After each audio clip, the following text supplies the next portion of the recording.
Welcome to the Athyx Chronicles podcast, a platform where narrators and voice actors can showcase their talents to the world. If you're a narrator, voice actor, or you would like to sponsor an episode, message us on our website, wsklass.xyz. I'm the creator and host, WS Klass. I hope you enjoy what this podcast has to offer. Be sure to show your support to those who bring these stories to life. Raven's Gambit is a work of original fiction inspired by the worlds of classic fantasy and science fiction.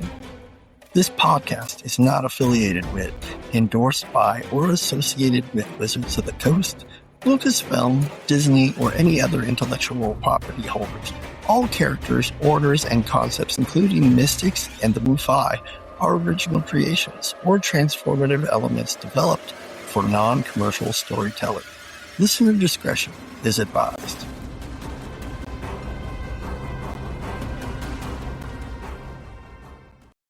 And now, on to our production of Raven's Gambit. Death was only the beginning. 69 souls. One impossible choice. Welcome.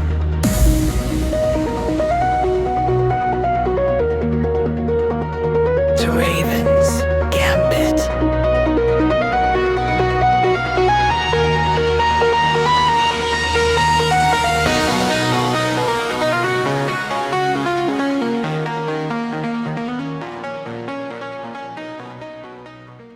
Raven's Gambit, Episode 7, The Prime Directive.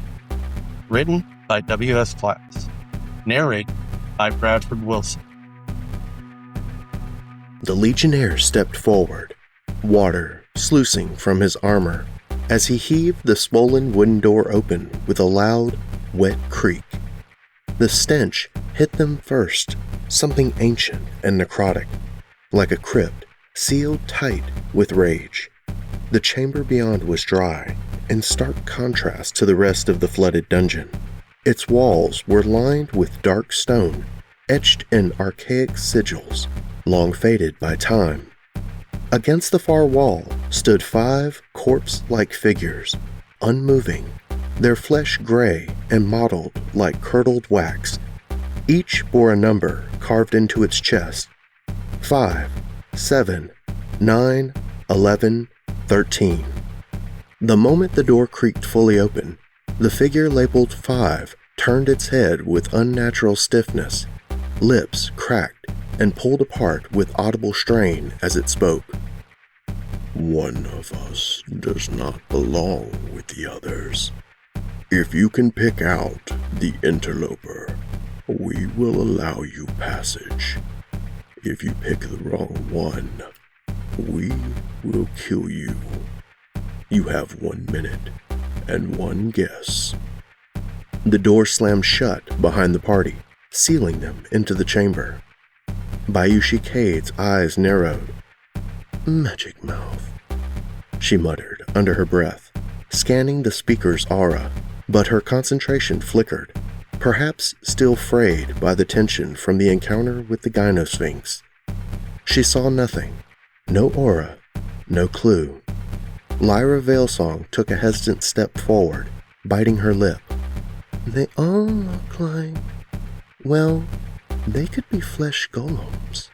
Or just corpses. Hard to say." "Smells like a trap," Silas Quinn muttered. "A very quiet, numbers-based trap." Agent Marcus Varelli adjusted his coat and looked closer at the figures. His gaze locked onto the carved digits, then flicked from one to the next, mind churning. "Wait, 5, 7, 9, 11, 13. He squinted.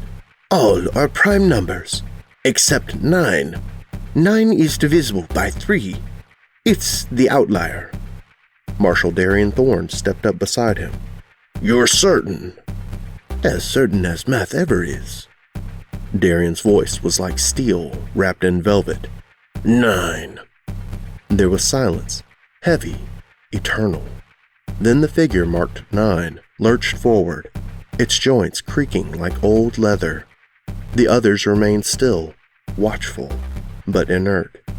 The 9 golem shuffled to the far wall, its gray hand reaching up to unbar a heavy iron door. With a groan of ancient hinges, it opened, revealing a flight of stone steps leading up and out of the crypt-like chamber. The golem stepped aside and gestured silently. No one dared ask twice. "Go!" Darian ordered. The group filed through the door quickly, barely taking time to exhale as they ascended. At the top of the stairs, the corridor shifted again, dry for once, but blocked by a rusted metal portcullis that hung like a predator's jaw. Beyond it, shadows danced from the flicker of unseen torchlight, and the echo of slow, rhythmic dripping echoed through the stone. "Another obstacle," Kate whispered, "and no lever in sight." Lyra hummed absently, strumming a tune on her fingers. "Feels like a crescendo is building." Behind them, the crypt door sealed shut, locking the 5 numbered figures and whatever curse they carried back in the dark. Ahead, the group braced themselves. They had solved one riddle of flesh and logic. Now they faced whatever the dungeon had orchestrated next. And Raven, trickster god of fates and forks in the road, watched it all, feathers rustling on unseen winds. He smiled. They were playing the game, and the Gambit had only begun. Until next time. Join us for the next episode of Raven's Gambit, Episode 8, The Price of a Choice. Raven's Gambit, chosen by the fire. Every soul ascending, climbing ever higher. Raven's Gambit, destiny ignites. Through the endless darkness, we become the light.